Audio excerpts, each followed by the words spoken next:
বাংলাদেশ দলকে কেন্দ্র করে, বিশ্বকাপ খেলাকে কেন্দ্র করে বাংলাদেশের ভারতে যাওয়ার সিদ্ধান্ত নিয়ে যেই জটিলতা গত 3 দিন থেকে তৈরি হয়েছে, সেটা একটা প্রকট আকার ধারণ করেছে। বাংলাদেশের ক্রিকেটে এই মুহূর্তে যেন চলছে 10 নাম্বার মহা বিপদ সংকেত। সেখান থেকে বাংলাদেশের ক্রিকেটের ভবিষ্যৎ গন্তব্য কি হবে, সেই প্রশ্নের উত্তর মেলাটা এই মুহূর্তে ভয়ঙ্কর কঠিন। গতকাল রাত প্রায় যখন 2টা বাজে, ঠিক তখন ESPN ক্রিকেটের সবচেয়ে স্বীকৃত ওয়েবসাইট গুলোর একটা, তারা নিউজ করলো ইদার আপকামিং ওয়ার্ল্ড কাপে বাংলাদেশকে ভারতে গিয়ে খেলতে হবে, অথবা বাংলাদেশকে তার 1, 2, 3, 4টা যে ম্যাচেস রয়েছে, যার 3টা কলকাতার ইডেন গার্ডেন্সে, একটা মুম্বাইয়ের ওয়াংখেড়ে স্টেডিয়ামে, এই 4 ম্যাচের পুরো পয়েন্ট প্রতিপক্ষকে দিয়ে দিতে হবে। ওয়াকওভারের কথা বলেছিলেন। ঠিক এই রিপোর্ট আসার 4-5 ঘন্টা আগে বাংলাদেশ ক্রিকেট বোর্ডের পরিচালক আসিফ আকবর সেই বক্তব্যটাই যেন ESPN ক্রিকইনফো তার রিপোর্টে দিল। সেই বক্তব্যই যেন ESPN ক্রিকইনফোকে যে অসমর্থিত কিংবা নাম প্রকাশে অনিচ্ছুক সূত্র ICC থেকে জানিয়েছে, সেই খবরটাই জানালো। এরপরে বাংলাদেশের সোশ্যাল মিডিয়ায়, মূলধারার গণমাধ্যমে, সাধারণ মানুষের মাঝে ব্যাপক প্রতিক্রিয়া হয়েছে।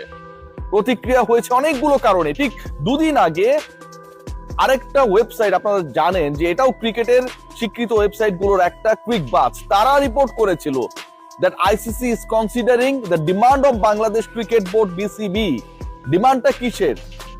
Shifting the venues India to Sri Lanka. এরপরে যে ঘটনাটা ঘটেছে, এটা কোনোভাবে অ্যাকসেপ্টেবল না। ক্রিকবাজের খবর জানাচ্ছিল আমাদের আশাবাদী হতে, আর ক্রিকইনফোর খবর চূড়ান্ত নৈরাশ্যের যে বাণী, সেই বাণীটাই যেন গতকাল মিডনাইটে বাংলাদেশি সমর্থক, বাংলাদেশি ক্রিকেট সাপোর্টার্স, গণমাধ্যম কর্মী সবার কাছে দিয়ে দিল। এরপরে এই ক্রিকইনফোর খবরে আবার অন্যভাবেও আরেকটা চ্যাপ্টার রয়েছে, যেটা আবার কিছুটা হলেও কনফিউশন ক্রিয়েট করে। তারা যে নিউজটা করেছে, সেই নিউজের সোর্স আমি ক্রিকইনফোকে অবিশ্বাস করতে চাই না। ডেফিনেটলি তাদের আমি বিশ্বাস করি। যেই ব্যক্তি বা যেই ব্যক্তিবর্গ তাদের এই নিউজ দিয়েছে, এর আরেকটা কাউন্টার পার্ট হচ্ছে বাংলাদেশ ক্রিকেট বোর্ড বিসিবির সাথে যোগাযোগ করা যখন হয়েছে, বা বিসিবির মন্তব্য যখন জানার চেষ্টা করা হয়েছে, বাংলাদেশ ক্রিকেট বোর্ডের পক্ষ থেকে বলা হয়েছে এরকম কোনো কিছু ঘটে নাই। একটা পক্ষ ICC কে যারা রিপ্রেজেন্ট করছে, তারা বলছে বাংলাদেশকে বলেই দেওয়া হয়েছে, স্ট্রেইট বলে দেওয়া হয়েছে, either you have to come to India to play your matches, or তোমাকে পূর্ণ পয়েন্ট ফরফিট করে দিতে হবে প্রতিপক্ষের কাছে। আবার বাংলাদেশ ক্রিকেট বোর্ডে যে পার্টটা রয়েছে, তারা বলছে এরকম কোনো কিছু, কোনো আলটিমেটামের আলোচনা ICCর সাথে তাদের হয় নাই। আলোচনা যে হয়েছে, এটা নিয়ে কোনো ডাউট নেই। এরকম আলোচনা হয় নাই, সেই বিষয়টা নিয়ে ডাউট রয়েছে। তার মানে গতকালকে যেই আলোচনাটা আমি করেছিলাম আমার লাস্ট কন্টেন্টে, যে আগামী 2-3-4 ঘন্টার মধ্যে বাংলাদেশ ক্রিকেট বোর্ড বিসিবির সাথে ICCর একটা আলোচনা হতে যাচ্ছে, এবং সেই আলোচনার পরবর্তী সময় হয়তো আমরা 24 থেকে 48 ঘন্টার মধ্যে একটা রেজাল্ট পেতে যাব, সেই ঘটনাটা ঘটেছে গতকালকে বাংলাদেশ সময় বিকেলের দিকে। এবং সেটার আউটকাম নাম প্রকাশে অনিচ্ছুক সূত্রে ESPN ক্রিকইনফো যেভাবে জানাচ্ছে, বাংলাদেশ ক্রিকেট বোর্ডের সোর্স আবার সেই ব্যাপারটাকে মানছে না। আমি যদি ধরে নেই যে বাংলাদেশকে ইন্ডিয়ায় গিয়েই খেলতে হবে, অথবা বাংলাদেশকে বিশ্বকাপের পয়েন্টগুলো দিয়ে দিতে হবে, বাংলাদেশ কোন পথে যাবে?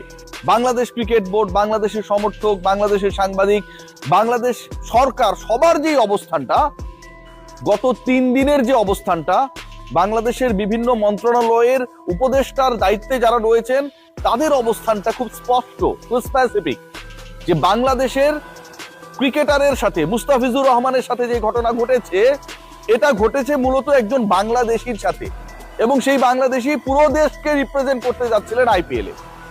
তার মাধ্যমে, তার সাথে যে ঘটনা ঘটেছে, এর মাধ্যমে পুরো দেশকে অপমানিত করা হয়েছে। এটা আত্মসম্মানে বাধে, আমাদের ডিগনিটিকে অপমান করা হয়েছে, আমাদেরকে ছোট করা হয়েছে।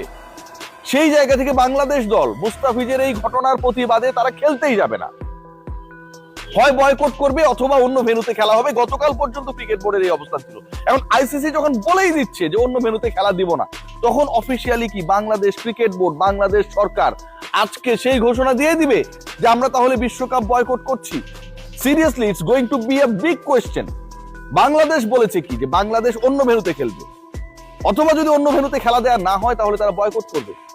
এই মুহূর্তে আইসিসির খবর জানাচ্ছে ইএসপিএন ক্রিক ইনফো, তারা বলছে যে বাংলাদেশ ক্রিকেট বোর্ড যদি ইন্ডিয়ায় গিয়ে না খেলে তাহলে ভাই তাদেরকে আমরা পয়েন্ট কেড়ে নিব, পয়েন্ট দিব না, অন্য ভেন্যুতে খেলা হবে না। তাহলে বিসিবি এখন কি জানিয়ে দেবে আনুষ্ঠানিকভাবে যে yes we are going to boycott the upcoming world cup? এই প্রশ্নের উত্তর কিন্তু মেলাটা খুব ডিফিকাল্ট।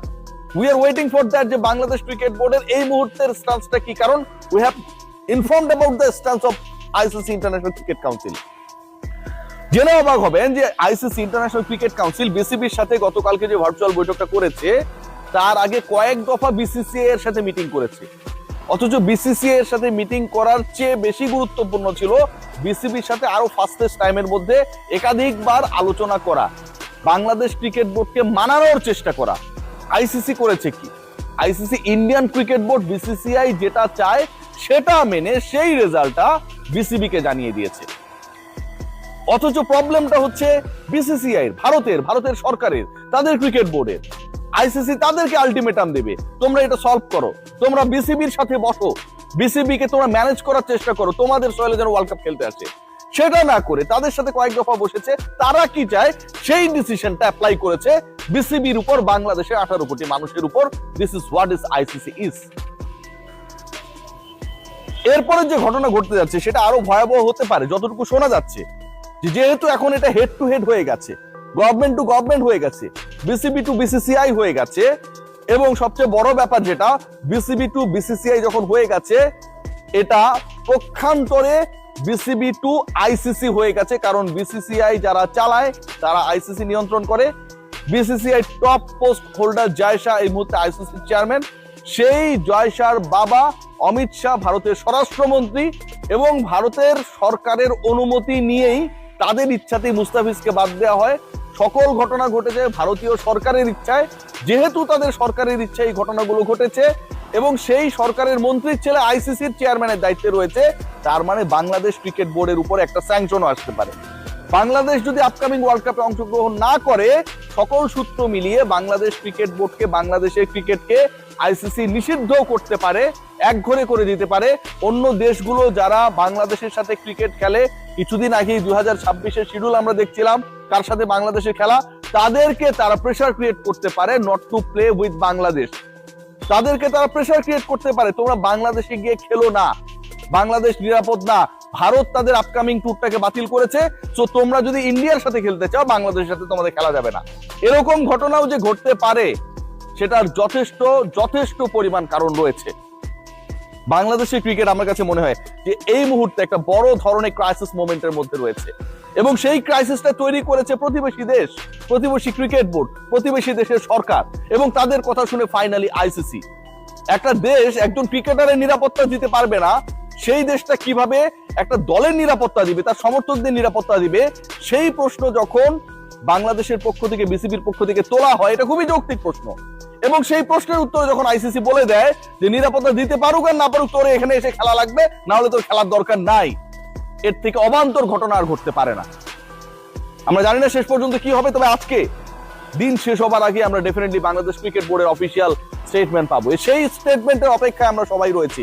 বাট আমি মনে করি Bangladesh cricket right now they are under a very much pathetic situation, এবং এই সিচুয়েশন থেকে কিভাবে বের হতে পারবে Bangladesh cricket board, BCB, Bangladesh রাষ্ট্র, সেটা দেখার বিষয়। Take great care.